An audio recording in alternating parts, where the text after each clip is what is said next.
Fala pessoal, tudo bem com vocês? Eu sou Bruno Cinedino, sou médico anestesista e hoje eu vim conversar um pouco com vocês a respeito de uma, entre aspas, né, polêmica que surgiu na caixinha dos stories, lembrando que eu abro caixinha de pergunta todos os dias, e a gente estava lá discorrendo sobre a questão, né, da utilização de opioides em pacientes críticos, né, nas vias de acesso à intubação orotraqueal. Esse vídeo ele naturalmente vai ser um pouquinho mais longo, porque o intuito é a gente discorrer com um pouco mais de paciência sobre isso. E esses pacientes críticos, eles são objeto, né, muitas vezes, de abordagens, não só por colegas da medicina de emergência, mas também por colegas anestesistas, sobre essa grande seara, né, de como manejá-la adequadamente. E acredito que muitas vezes buscando uma simplificação das vias de conduta, a gente finda incorrendo em erros perigosos, né, que colocam em risco a sobrevida dos nossos pacientes, o bem-estar dos nossos pacientes. Então, o intuito do vídeo é a gente discorrer um pouco sobre isso, tentar desmistificar algumas máximas que são, infelizmente, reiteradas vezes repetidas, como, por exemplo, essa questão, né, de não precisarmos nos preocupar, né, em fazer opioide. Você pode fazer só um hipnótico, como é etomidato, e a succinilcolina, porque o opioide vai coibir a ação adrenérgica, a ação simpática, e isso vai prejudicar o nosso paciente. Isso é surreal, surreal. É absurdo num nível que me faz questionar onde a gente deixou, né, de dar o devido valor às questões do primeiro não prejudicar o nosso paciente, primo non nocere. O nosso paciente tem que ser o alvo como um todo das nossas condutas. A gente eventualmente tomar uma conduta errada, buscando um efeito imediato, porque ele não ficou hipotenso. Isso é surreal, tá? Além, obviamente, de errado. A busca, quando nós vamos induzir qualquer paciente, nós precisamos cuidar de graus de hipnose, analgesia e o relaxamento neuromuscular. São três pilares e a gente habitualmente acrescenta um quarto, que é a proteção neurovegetativa. E essa proteção neurovegetativa, ela vislumbra um controle adequado das manifestações referentes ao sistema nervoso autônomo. Ou seja, se o paciente está com hipnose, ou seja, ele não vai lembrar. O fato do doente não lembrar não nos dá autoridade a performar qualquer atrocidade com eles, como, por exemplo, a laringoscopia. A laringoscopia é um estímulo extremamente intenso. Quando o doente não tem consciência, a gente não é errado a gente se referir como dor. O doente está com dor. Mas a gente deve referir-se como que o doente teve nocicepção.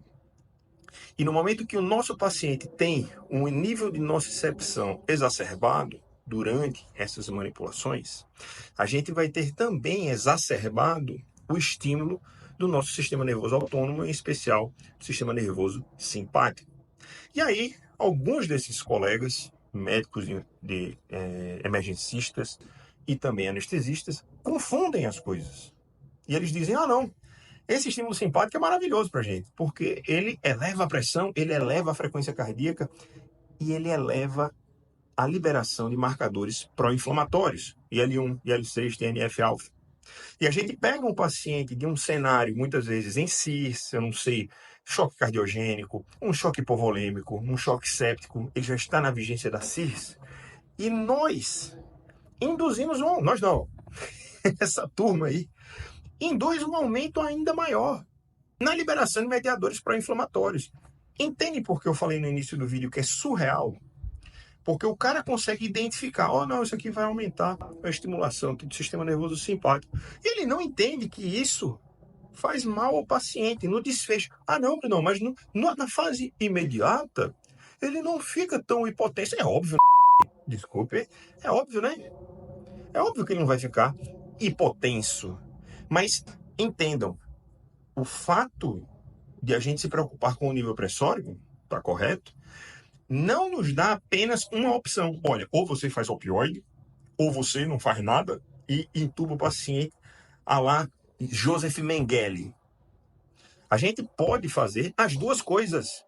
Você pode preparar uma solução de vasopressor, se não quiser fazer noradrenalina contínua aqui, inclusive você pode administrar por um acesso venoso periférico.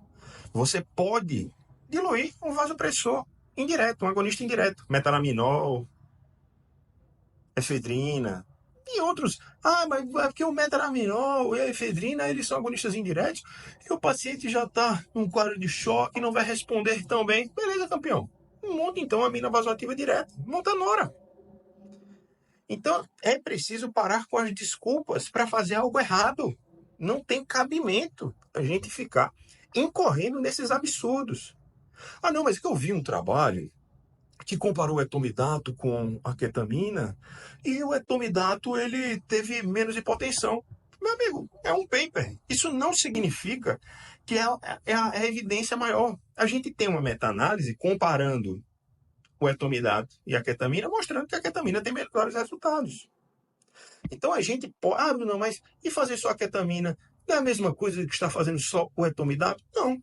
Porque o etomidato, por definição, ele não tem propriedades analgésicas. Ele é um hipnótico, excelente hipnótico. Nada a falar mal de você, meu amigo. Obviamente ele inibe 11-beta-hidroxilase. A gente pode entrar nessa seara. Tem um vídeo aqui, né, no feed, onde eu discorro sobre a meta-análise que associou a utilização do etomidato com mortalidade.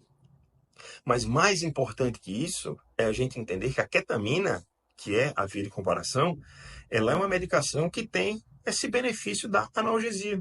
Ela é um hipnótico e ela tem o benefício analgésico. Então faz mais sentido, justamente nesse traço, né, dos pilares, hipnose, analgesia, bloqueio neuromuscular e proteção neurovegetativa, da utilização da ketamina. E felizmente a gente tem aí, para quem é o sommelier de trabalhos, ele tem as revisões sistemáticas e as meta-análises, mostrando que a ketamina de fato é superior à utilização do etomidato. Então eu preciso, né, eu sei que é um vídeo um pouco mais longo, eu espero que vocês estejam acompanhando aqui, mas a gente precisa subir um pouco esse sarrafo, cara, dessa discussão, porque é tosco, é tosco. Eu estou precisando vir aqui, e outros colegas que também fazem isso corretamente, a gente precisa vir aqui para ficar falando assim, olha, gente, pelo amor de Deus, a gente tem que se preocupar com a analgesia dos pacientes, a gente não pode ficar deixando esse hiperestímulo do sistema nervoso autônomo aumentando o status pró-inflamatório do nosso paciente. Porque isso é óbvio. Ora, meu Deus. E de vocês, obviamente o que é que eu espero? E eu falo isso sempre nas caixinhas. Eu espero que vocês sempre cobrem, quando vocês veem essas coisas, vocês cobrem. Olha, qual é a fonte primária, cara? E aí o cara muito provavelmente vai mostrar o trabalho. Leiam o trabalho. Vejam se o desenho do trabalho é bom. Vejam se tem segmento do paciente. Por quê? Porque se você... Ah, não, vou ver aqui, ó. Se ketamina ou etomidato geram mais hipotensão. Isso é um desfecho muito imediato. A gente tem que ver como esse paciente se comporta após a utilização. Se tem impacto, diferenças em relação à mortalidade. Até porque esses pacientes, eles já entram com vários vieses de interpretação. Então, não na hora de qualquer paciente, qualquer paciente, a preocupação com a analgesia desse doente é fundamental. Se vocês não quiserem usar o termo analgesia, antinocicepção é fundamental. Nos stories eu fiz um paralelo com 3 situações. Quando a gente vai induzir um paciente rígido, ou seja, um caso eletivo, se esse paciente fica taquicárdico e hipertenso após a intubação, a gente faz, putz, falhei em algum ponto. Ou faltou hipnose, ou faltou analgesia. Porque, de fato, a gente teve esse escape adrenérgico. Se a gente recebe um paciente já entubado da UTI, e esse paciente vai ser submetido a uma laparotomia exploradora por abdômen agudo perfurativo, né, peritonite fecal, e na hora que o cirurgião incisa, a gente observa que o paciente teve um aumento de frequência cardíaca, um aumento de nível pressório, ainda que ele tivesse hipotenso. Quando a gente vê isso acontecendo, a gente faz, putz, esse paciente muito provavelmente está com a nocicepção exacerbada. E isso vai gerar um aumento de reação inflamatória num paciente que já chega em condições clínicas ruins. Então, quando a gente pega esse cenário, eu sei que esse mesmo paciente também irá se prejudicar. Agora, quando chega no paciente no PS, não, mas ele está um paciente crítico. E aí ele chegou aqui, a gente precisa entubá-lo.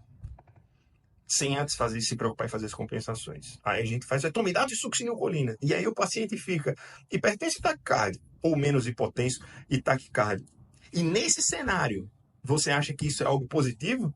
Ora, meu Deus, francamente, pessoal, não é possível que vocês insistam nesse padrão de raciocínio.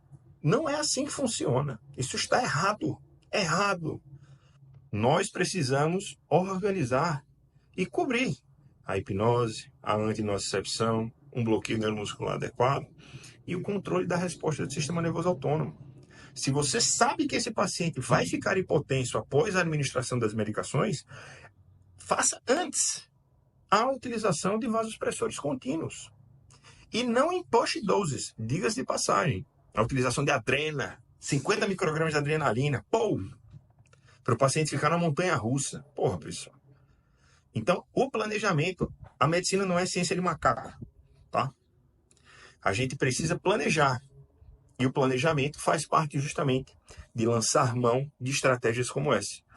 Entrar precocemente com drogas vasoativas, recuperar nível pressórico do paciente antes da indução e conduzi-lo de forma elegante, correta e, de fato, como um médico deve fazer, tá bom?